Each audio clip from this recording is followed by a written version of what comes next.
সংকল্প নিয়েছিলাম কৃষ্ণগোপালরা, ঋষিরাজরা, তুহিন শুভ্রমন্ডলরা, অনিরুদ্ধ ভট্টাচার্যরা, যে আমরা আমাদের সাথে যদি আলোচনায় না বসে এই এসএসসি সমস্যা সমাধানের জন্য আমরা বিধানসভা নির্বাচনের আগে যেভাবে রাজ্যের বিভিন্ন জেলায় জেলায় আমরা দুর্নীতির বিরুদ্ধে তৎকালীন সরকারের অপশাসনের বিরুদ্ধে যোগ্য চাকরি ফেরানোর তাগিদে যে লড়াই পৌঁছে দিয়েছিলাম, আবারও সেই একই কাজ করব যদি মাননীয় মুখ্যমন্ত্রী শ্রী শুভেন্দু অধিকারী মহাশয় আমাদের মাথায় হাত দিয়ে তিনি প্রতিশ্রুতি দিয়েছিলেন বিজেপিকে আনুন, আমরা বিজেপিকে এনেছি।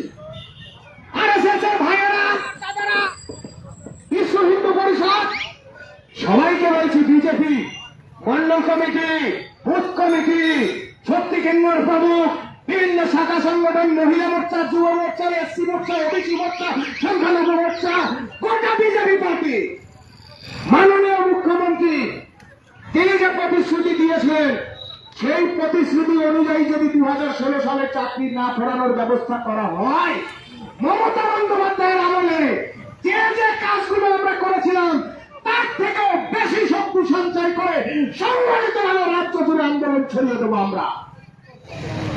সেই আন্দোলনের লাইন বাঁধতে আমরা মেদিনীপুর এসেছি, এমনি এমনি আসিনি।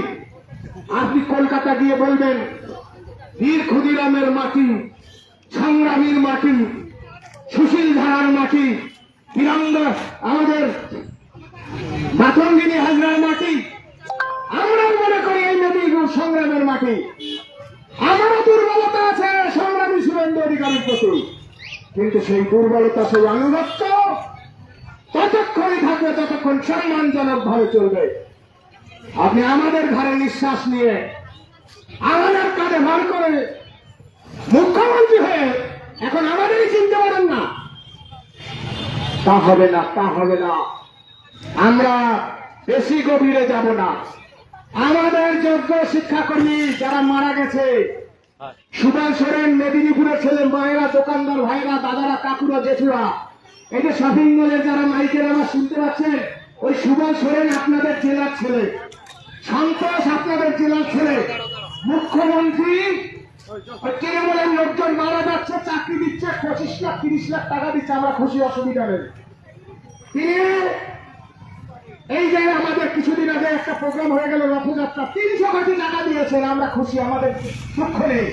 কিন্তু আমরা 10 জন মারা গেছে, 1 কোটি করে 10 কোটি টাকা চেয়েছি, কিসের এত অ্যালার্জি?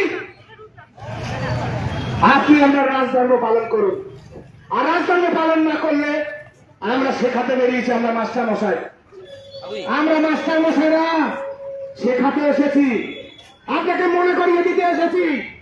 এই রবীন্দ্রনাথ ঠাকুর কলেজ মাঠ, মেদিনীপুর বহু সংগ্রামের ইতিহাসের মাঠে, এত সহজে আমরা ভুলে যাব না। আমার ফেসবুকে একজনে কমেন্ট করেছে 2016 সাল ভুলে যান, আপনারা দেখেছেন হয়তো।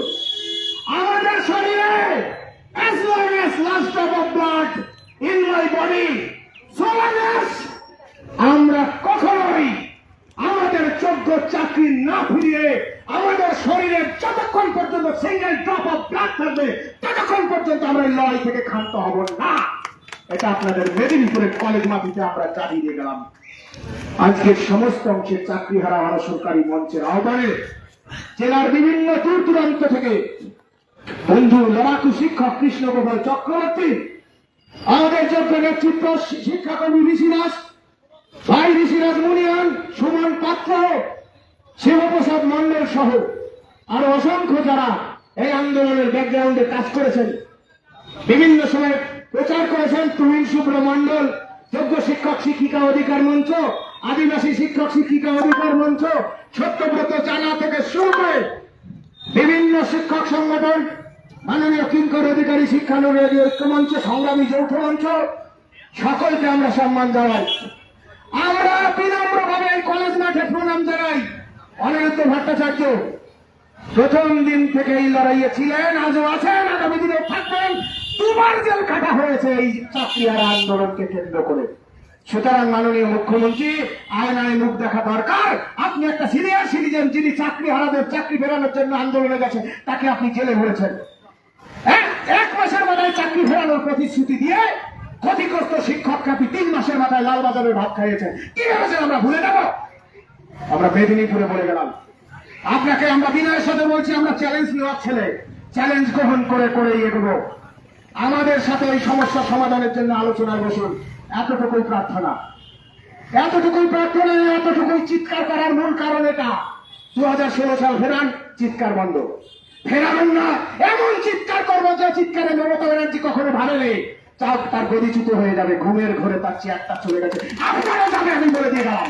এই কলেজ মাটিতে, এই কলেজ মাঠে যারা শুনছেন মেদিনীপুরের মানুষ, পুলিশ প্রশাসন, আপনাদের বললাম, চাকরি হারাদের উপেক্ষা করলে যে করবে, মমতা ব্যানার্জির যে পরিণতি হয়েছিল তাদেরও তাই পরিণতি হবে, তাদেরও তাই পরিণতি হবে।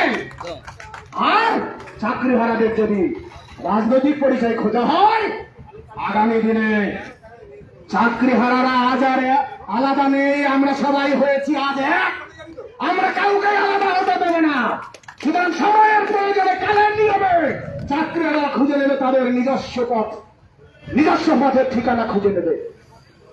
এই কথা বলে কলেজ মাঠে আপনাদেরকে প্রণাম জানিয়ে, আপনারা অনেকটা পরিশ্রম করেছেন, আর হয়তো 500 মিটার আছে, আমরা শেষ করব। বন্ধু কৃষ্ণ গোপাল মহাশয় কিছু বলবেন।